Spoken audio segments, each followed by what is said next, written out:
بسم الله الرحمن الرحيم والنجم إذا هوى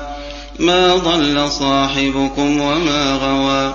وما ينطق عن الهوى إن هو إلا وحي يوحى علمه شديد القوى ذو مرة فاستوى وهو بالأفق الأعلى ثم دنا فتدلى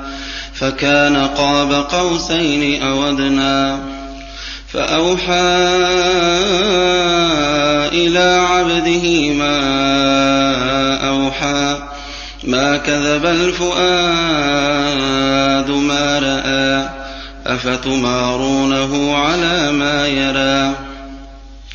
ولقد رآه نزلة أخرى عند سدرة المنتهى عندها جنة المأوى إذ يغشى السدرة ما يغشى ما زاغ البصر وما طغى لقد رأى من آيات ربه الكبرى أفرأيتم اللات والعزى ومناة الثالثة الأخرى ألكم الذكر وله الأنثى تلك إذا قسمة ضيزى إن هي إلا أسماء سميتموها أنتم وآباؤكم ما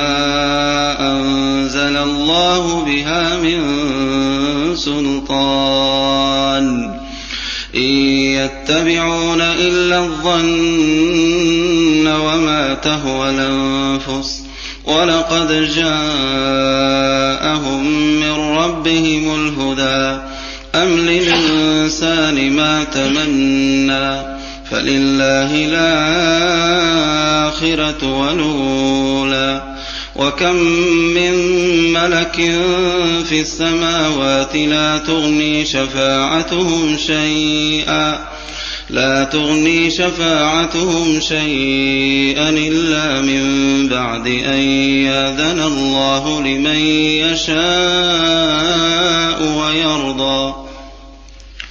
إن الذين لا يؤمنون بالآخرة ليسمون الملائكة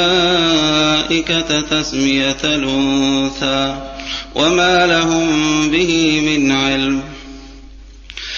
إن يتبعون إلا الظن وإن الظن لا يغني من الحق شيئا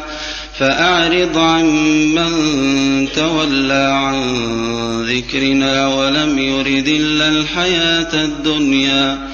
ذلك مبلغهم من العلم إن ربك هو أعلم بمن ضل عن سبيله وهو أعلم بمن اهتدى ولله ما في السماوات وما في الأرض ليجزي الذين أساءوا بما عملوا ويجزي الذين أحسنوا بالحسنى الذين يجتنبون كبائر الإثم والفواحش إلا اللمم إن ربك واسع المغفرة هو أعلم بكم إذا أنشأكم من الأرض وإذا أنتم أجنة في بطون أمهاتكم فلا تزكوا أنفسكم هو أعلم بمن اتقى أفرأيت الذي تولى وأعطى قليلا وأكدى أعنده علم الغيب فهو يرى أم لم ينبأ بما في صحف موسى وإبراهيم الذي وفى ألا تزر وازرة وزر أخرى وأن ليس للإنسان إلا ما سعى وأن سعيه سوف يرى ثم يجزاه الجزاء الأوفى وأن إلى ربك المنتهى وأنه هو أضحك وأبكى وأنه هو أمات وأحيا وأنه خلق الزوجين الذكر والأنثى من نطفة إذا تمنى